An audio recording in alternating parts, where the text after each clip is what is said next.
Hello बच्चों, let's see this question. The question says write IUPAC names of the following hydrocarbon. Use common naming for hydrocarbon groups.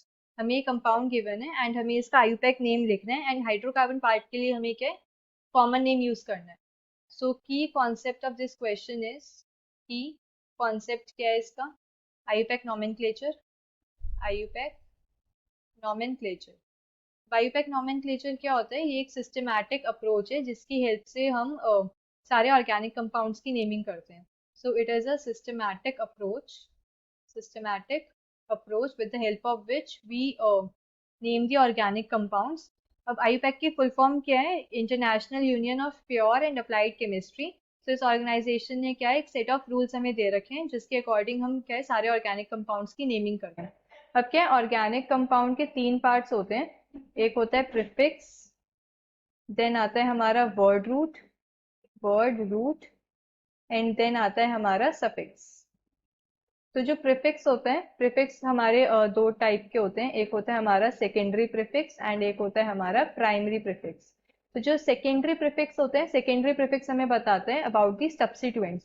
हमारी chain के अंदर कितने substituents present है या क्या सब्स्टिट्यूएंट्स प्रेजेंट है वो हमें सेकेंडरी प्रीफिक्स से पता लगता है. तो डिटेल्स अबाउट सब्स्टिट्यूएंट्स, ये details of substituents. Now primary prefix हमें क्या बताते हैं about the nature of carbon chain. जो कार्बन चेन है उसका नेचर कैसा है, वो साइक्लिक है, बायफेनाइल है या स्पायरो है, ये सब हमें 1 डिग्री प्रीफिक्स से पता लगता है. वर्ड रूट क्या होता है? वर्ड रूट से हमें पता लगता है number of carbon atoms in main chain. Number of carbon atoms in main chain. Main chain को हम प्रिंसिपल चेन भी बोलते हैं. तो प्रिंसिपल चेन के अंदर कितने number of carbon atoms present है वो हमें वर्ड रूट से पता लगता है. सफिक्स क्या होता है? सफिक्स भी हमारे पास दो होते हैं. एक होता है प्राइमरी सफिक्स एंड एक होता है हमारे पास सेकेंडरी सफिक्स. प्राइमरी सफिक्स से हमें क्या पता लगता है about the nature of carbon carbon bond. Carbon carbon bond का नेचर कैसा है, वो सैचुरेटेड है, अनसैचुरेटेड है, ये हमें 1 डिग्री सफिक्स से पता लगता है. एंड सेकेंडरी सफिक्स से क्या पता लगता है about the details of functional groups, कि कौन से फंक्शनल ग्रुप्स प्रेजेंट हैं वो हमें सेकेंडरी सफिक्स बताते हैं. Details of functional groups.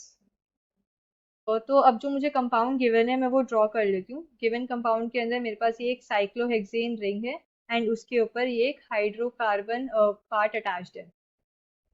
तो इस कंपाउंड में अगर मैं देखूं तो मेरे पास ये जो साइक्लोहेक्सेन रिंग है ये क्या है, मेरी मेन चेन है. तो इसकी अगर मैं नंबरिंग करूं 1 2 3 4 5 6, 6 कार्बन है मेन चेन के अंदर. तो मेरा जो वर्ड रूट आ जाएगा वो होगा हेक्स. एंड प्राइमरी सफिक्स क्या होगा मेरा? एन, बिकॉज ये क्या है अल्केन है, सैचुरेटेड कंपाउंड है, कोई भी डबल बॉन्ड प्रेजेंट नहीं है, तो ये हो जाएगा हेक्सेन. एंड जो हमारा प्राइमरी प्रीफिक्स है, प्राइमरी प्रीफिक्स क्या हो जाएगा मेरे पास? साइक्लो, क्योंकि एक साइक्लिक रिंग है तो साइक्लो हेक्सेन. नाउ सेकेंडरी जो प्रीफिक्स है वो मेरे पास ये हाइड्रोकार्बन चेन है. ये हाइड्रोकार्बन चेन क्या है? ये टर्ट ब्यूटाइल ग्रुप है, टर्ट ब्यूटाइल ग्रुप. अब टर्ट ब्यूटाइल ग्रुप क्या होता है?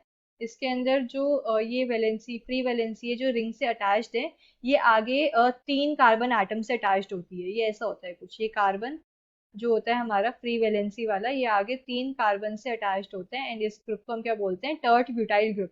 क्योंकि 4 कार्बन प्रेजेंट है एंड टर्शरी ये कार्बन है तो इस वजह से टर्ट ब्यूटाइल ग्रुप. अब ये फर्स्ट पोजीशन से अटैच्ड है तो यहाँ पे आ जाएगा मेरे पास 1 टर्ट